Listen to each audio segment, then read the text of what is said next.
বনী ইসরায়েলের এক মহিলা একদিন সে হযরত মুসা আলাইহিস-সালামের দরবারে আগমন করল। তারপর বড়ই করুণ কণ্ঠে বলল, হে আল্লাহ তাআলার নবী, আমি একটি বড় পাপ করে ফেলেছি। আমি খোদার নিকট আকুতি মিনতি করে তওবা করেছি। জানি না তিনি আমার তওবা কবুল করেছেন কিনা, তবে আমার নিশ্চিত বিশ্বাস আপনি যদি আমার পক্ষ হতে তওবা কবুল হওয়ার জন্য আল্লাহ তাআলার দরবারে ফরিয়াদ জানান, তবে অবশ্যই আমার তওবা কবুল হবে। হযরত মুসা আলাইহিস-সালাম বললেন, তুমি এমন কি পাপ কাজ করেছো যার কারণে তুমি এত ভীত হয়ে পড়েছো? মহিলা উত্তরে বলল, আমার পাপ বড় সাংঘাতিক ধরনের পাপ। কারণ আমি কেবল ব্যভিচার করেই ক্ষান্ত হইনি, এর ফলে যে সন্তান জন্ম নিয়েছিল তাকেও আমি নিজ হাতে গলা টিপে হত্যা করেছি। তাই আমি এ পাপের দরুন অস্থির হয়ে পড়েছি। মহিলার কথা শোনা মাত্র হযরত মুসা আলাইহিস-সালামের চেহারা ক্রোধে রক্তবর্ণ ধারণ করল, মুখমণ্ডলে গভীর উদ্বিগ্নতা ফুটে উঠল। উজ্জ্বল দীপ্ত চোখ দুটিতে যেন বিদ্যুৎ চমকাচ্ছে, শিরায় শিরায় তখন উষ্ণ রক্তের প্রবাহ। দক্ষিণ হস্ত মুষ্টিবদ্ধ হয় তারপর দাঁতে দাঁতে পিষে বললেন, দূর হও এখান থেকে।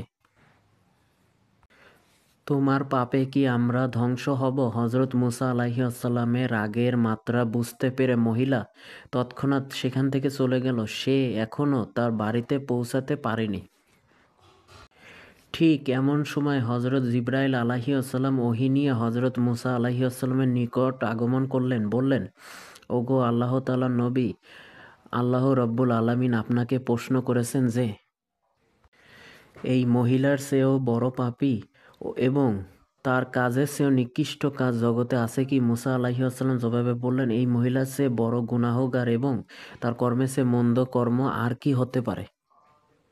জিবরাইল আলাইহিস-সালাম বললেন, হ্যাঁ, ওই মহিলার চেয়ে খারাপও তার কাজের চেয়েও নিকৃষ্ট কাজ আছে। শুনে রাখুন, যে ব্যক্তি জেনে শুনে ইচ্ছাকৃতভাবে নামাজ ছেড়ে দেয়,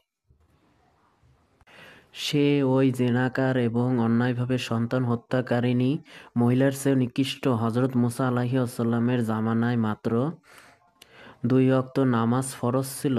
সেই 2 ওয়াক্ত নামাজ ত্যাগকারী ব্যক্তি যদি একজন বৎকার আপন সন্তান হত্যাকারী মহিলার চেয়ে নিকৃষ্ট হয়, তবে আমাদের উপর 5 ওয়াক্ত নামাজ ফরজ হওয়া সত্ত্বেও আমরা যদি তা পরিত্যাগ করি, তাহলে আমরা কত জঘন্য ও নিকৃষ্ট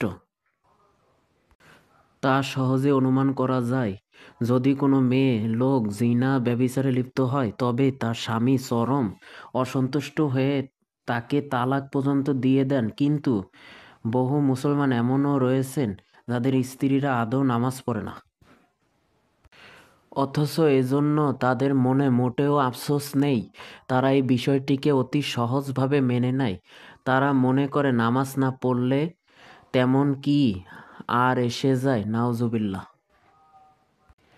আমরা আমাদের হককে আল্লাহ তাআলার হকের চেয়ে বড় মনে করি। মনে রাখবেন, বেনামাজি স্ত্রী জিনাকারী স্ত্রীর চেয়ে কোনো অংশে কম জঘন্য নয়।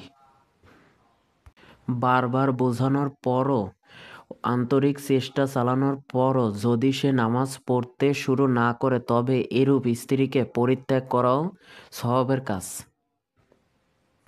বেনামাজি স্ত্রীকে পরিত্যাগ না করে যদি তাকে সাথে নিয়ে আল্লাহর রাস্তায় বের হয়ে